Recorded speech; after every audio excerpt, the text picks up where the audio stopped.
Hello,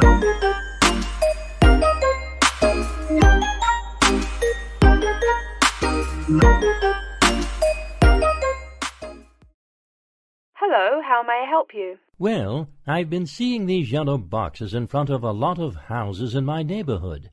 Just wondered what they were for. I noticed your phone number on all of them, so I called. Could you tell me about your business? We do recycling, but we're not a business. Gaia's Guardians is a non-profit group. We encourage recycling as a way of protecting the environment. I don't know. I mean, it is a good idea, but I really don't read the newspaper every day or anything. And we don't come collect newspapers every day. In fact, we only do pickups every other week. Oh, well, then maybe I could help. I mean, in my neighborhood there's too much rubbish lying around everywhere. I'd like to help out, I guess. That's great, sir. You're doing the right thing. Okay, I need to get your contact information. What's your name, please? Peter Wisrow. Peter... How do you spell your last name? Wisrow? No, actually, it's Wisrough. Oh, I'm sorry. I'm a terrible speller. You're a good speller. It's just that my family are terrible pronouncers. You're quite a card, Peter. Okay, now what's your address? Number 168 Bridge Road. That's here in London. How about if I have any questions? I'm sending you a copy of our booklet too. The booklet has our phone number and our email address, helpline@blackcat.com. That's HELPLINE @BLACKCAT.com. But I nearly forgot to ask, what's your postcode? BS9 7PU. PS97BU? No, that's B as in boy, S9 7P as in Peter, U. So I'm guessing those yellow boxes I saw are for recycled newspapers. Yes, that is correct, and it's free of charge. Wow, that's good news. Do you recycle anything besides newspaper? Oh yes, we recycle most everything. Glass, plastic, paper... Oh, so I can put like glass and plastic bottles in the box. Sorry again. Things like that you have to bring to our collection centre. And where is that? Our main centre isn't that far from you. It's actually right on the east side of Central Park. That new blue building? That's the one. Cool.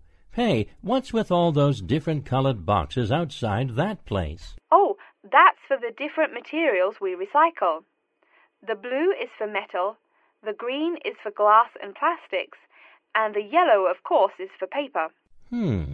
Okay. I'll try and manage to keep all that straight. Oh, no need. They're each labelled. Great. So which one would I put magazines in? Actually, they don't go in any of the bins. Unfortunately, magazines can't be recycled because of the material they're made of. It's such a waste. So, would you be interested in volunteering? I'll think about it. Could you send me some more info? Absolutely. Along with the newspaper box, I'll be sending you our booklet, Savvy. That is SAVVY. It tells you about what you can do to protect the environment in your daily life. Plus, it lists things you can do as a volunteer with our group. Hey, that's cool. Thanks. My pleasure. Do you have any other questions or concerns? Nope, that's it. Welcome everyone to today's seminar on CV and interview skills. Remember, your CV is probably the most important document you will ever write. It opens the door to your career, and that job interview is probably the most important meeting you will ever attend. It's like stepping through that open door. So let's roll up our sleeves and get down to work, shall we? First of all, I cannot possibly tell you everything you need to know about writing a resume in the time we have. But let me tell you that there are dozens of great websites on the internet. These will give you all the suggestions you need.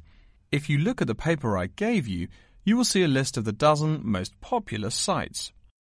I can mention a couple of important points, however. One is that your CV or resume should not be too long. A page is about right. Why? HR departments do not have the time to read long documents. Too many people are sending too many CVs. After all, the economic crisis of 2008 is still very much alive.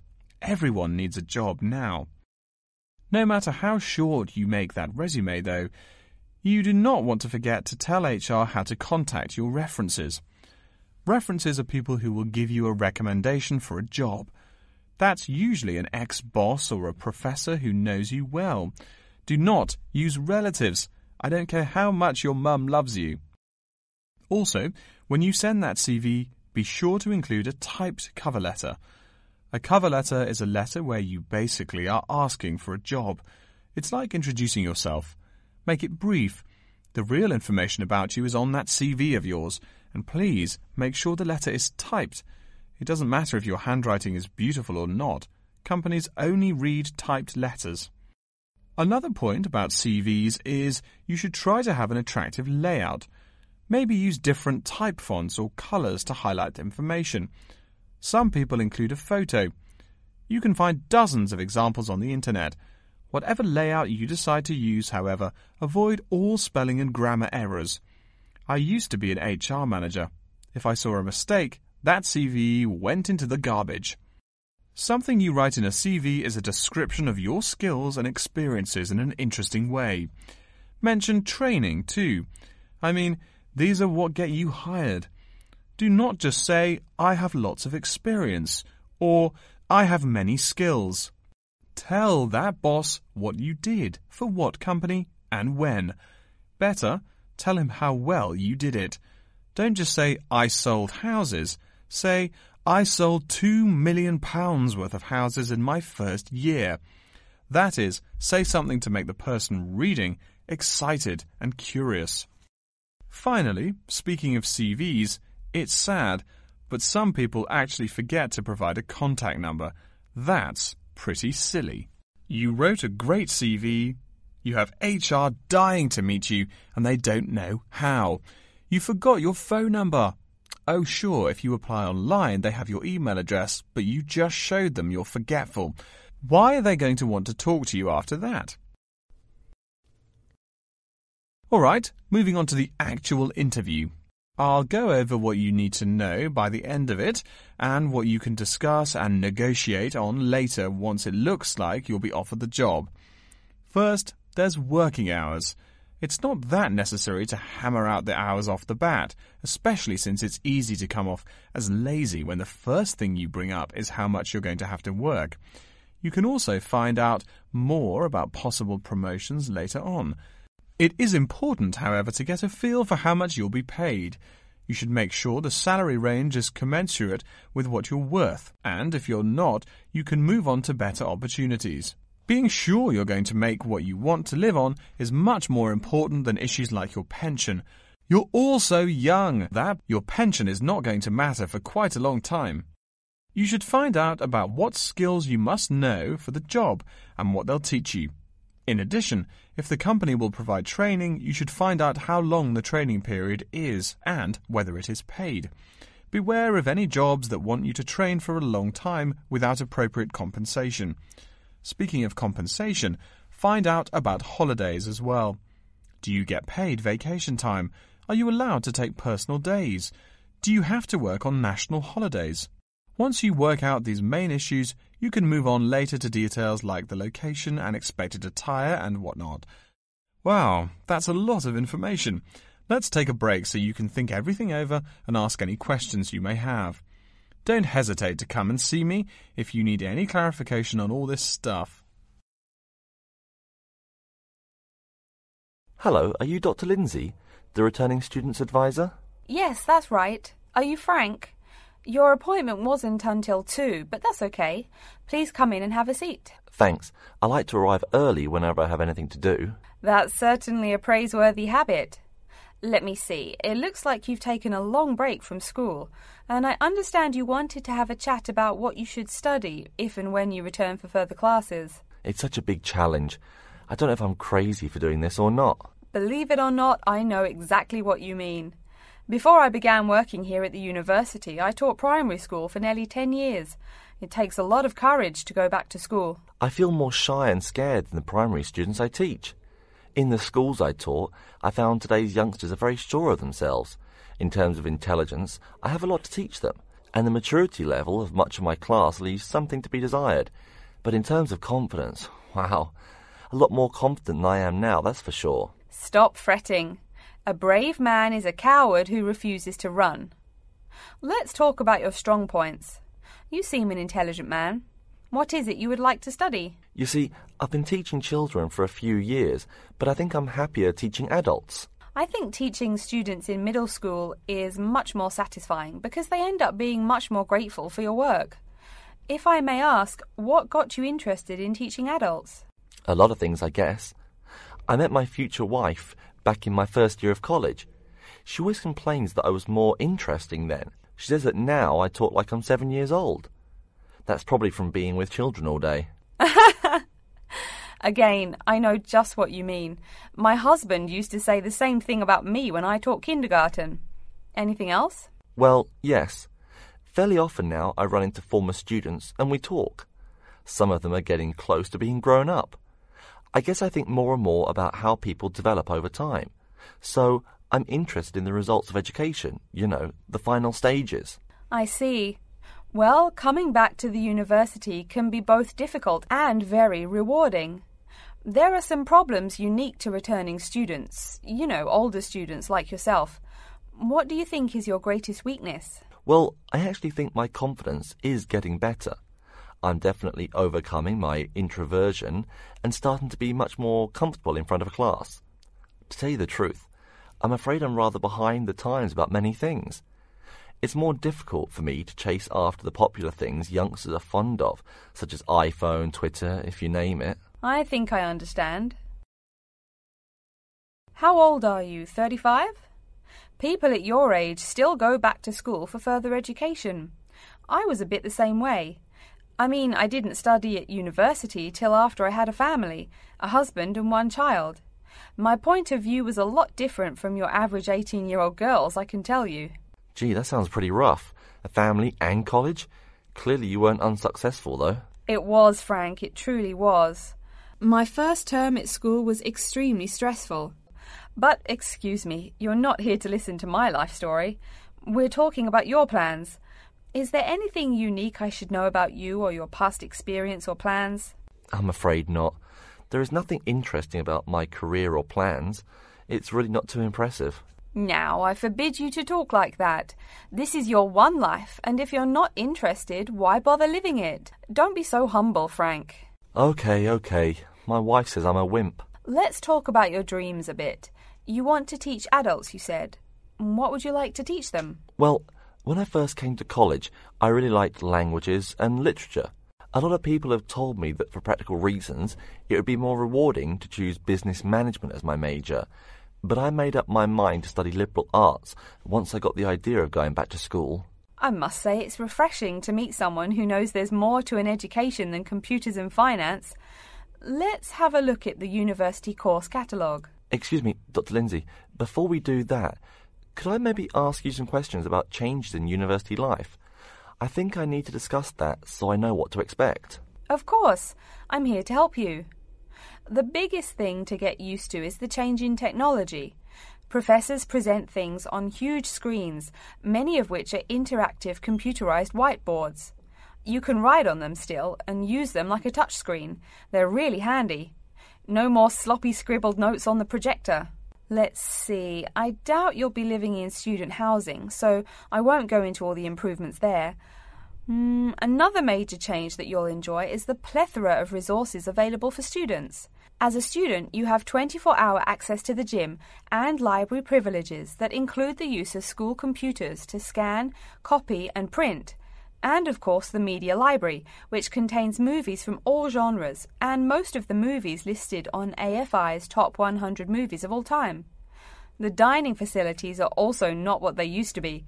They offer choices for all diets, and you can expect a hot meal any time of day. Wow, things really have changed. I'll be sure to utilize all those great facilities in my time here. Thanks for all your help, Dr. Lindsay. I think that's all the questions I have for now.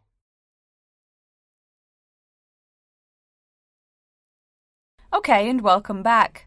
During the short break we just took, several of you approached me with questions. So before going on with the orientation talk, I'd like to address those queries. As I found, if one person asks a question, probably a dozen others are wondering about the same thing. The first question is whether Wasamata University employs modules technology as an instruction method. The answer is yes, we do. At least that's what the university catalogue says. If some of you don't understand what modules technology is, don't worry. I googled the word but couldn't find it. Apparently, though, it's a method of broadband wireless access. At least, that's what an American company's website told me. But again, don't worry. If you need to know something more, your professor can tell you. Another question someone asked me was what tomorrow's workshop on research methods and skills was about. Well, research skills include any method you can imagine for finding and presenting any information you need. That's not just schoolwork either.